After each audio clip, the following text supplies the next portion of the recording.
It was a long wait, but Microsoft finally got a flagship Windows smartphone into the hands of consumers. But has the company learned from all its past failures with its mobile offerings? This is Derek Lee with One Tech Stop, and this is my review of the Microsoft Lumia 950 with AT&T.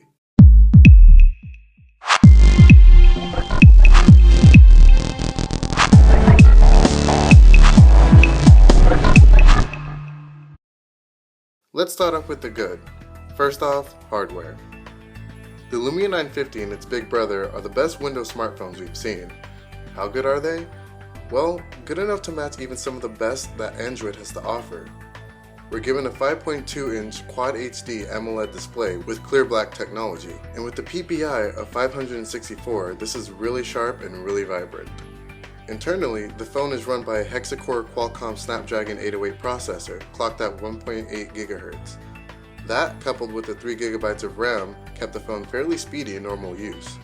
There's also 32 GB of internal storage, which is expandable up to 200 GB. And powering the device is a large, removable 3000 mAh battery, something you don't see very often these days. Microsoft was among the first to introduce USB-C into its smartphones, helping to usher in the newly established USB 3.1 standard. This allows for not only speedy charging, which is surprisingly quick, but also speedy data transfers. And fortunately, Microsoft includes both a charger and C2B data cable in the box. The camera is nothing short of amazing. The 20-megapixel rear shooter isn't as robust as the camera found on the Lumia 1020, but I feel as though the picture quality may be on par. That's aided by the 5th generation optical image stabilization, larger f1.9 aperture, and improvements to the imaging algorithms. Photos usually came out on the warmer side and were saturated just enough to make the colors really pop, thanks to rich capture. Video quality was also pretty great, and I was always one click away from 4K video capture.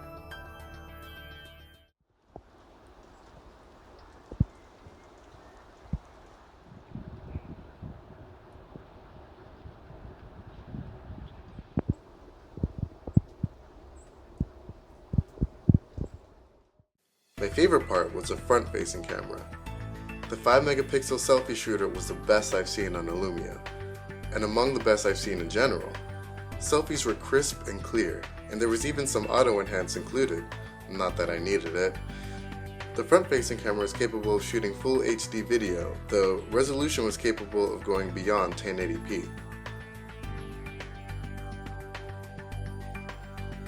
But there isn't just one front-facing camera on this phone, there's technically 3. But the other 2 are reserved for the coolest feature on the 950, the iris scanner. As part of Microsoft's new Windows Hello security feature, the 950 uses an infrared camera to light up your eyes, while the eye scanner captures a photo, granting you access to your phone. It's a neat feature, and it works well more than half the time. For more on this, check out my previous video on Windows Hello Beta. Now it's time for the things that were not so hot. I talked about how great the hardware is on the 950, but unfortunately that doesn't quite register onto the design. At first glance, you wouldn't necessarily guess that this is a flagship phone. In fact, it looks almost exactly like a reboot of the Lumia 810, which was T-Mobile's mid-range Windows phone from 2012. The only ounce of thought that seemed to be put into any design aspect of the phone is the metal ring around the camera, but that's it. Otherwise, the phone is just a black rectangle made of polycarbonate. Would have been nicer if Microsoft sprang for the metal rim, like on the Lumia 930. Windows 10 Mobile is a good improvement on Windows Phone 8.1, but that doesn't mean it's great. The OS is fairly smooth, and there are visual upgrades all around, aided by the sharp Quad HD display. But despite that, and some new functionalities, the OS still feels quite unfinished, and I kept expecting the OS to crap out every so often. I did experience random reboots quite a few times, and there were some other bugs that I dealt with, and while it was nothing major, I couldn't help but feel like I was still on a preview version of the OS. And on a flagship phone, that's not how it should feel. There were some nice additions, like being able to switch between text and a Skype conversation within the same thread, the ability to apply from a notification, and the new Edge browser. It was pretty awesome. But unfortunately, the good does not outweigh the bad. Check out my article in the description below for more on my thoughts on Windows 10 Mobile. It's not a Windows smartphone review without talking about the apps now, is it? Things have gotten better for the Windows Store in these past couple of years, but unfortunately Microsoft still finds itself in the same predicament. There just aren't enough quality apps on their platform. I love racing games, and the only good one I could find besides Asphalt 8 was this little gem I stumbled upon called Space Racing 3D. Besides that, I was pretty much out of luck. And besides the unnecessary amount of beta apps scattered around, the official ones aren't nearly as good as they are on iOS and Android, especially apps like Facebook, Twitter, and Swarm.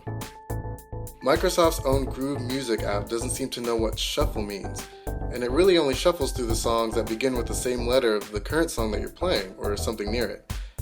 Shaking my head, Microsoft. Microsoft knows it's not in a good place in terms of mobile, and the company stated that the Lumia 950 and 950 XL are targeted at hardcore fans who have patiently waited for a flagship Windows smartphone. In terms of pleasing those fans, I think the company provided, but now they just have to focus on keeping those fans, and the first step is to provide a quality experience. Windows 10 Mobile falls somewhat short of that, and if Microsoft wants to see its consumer base grow, it needs to build a flagship phone that not only plays the part, but looks the part too. I hope you enjoyed my review of the Lumia 950. This is Derek Lee, signing off.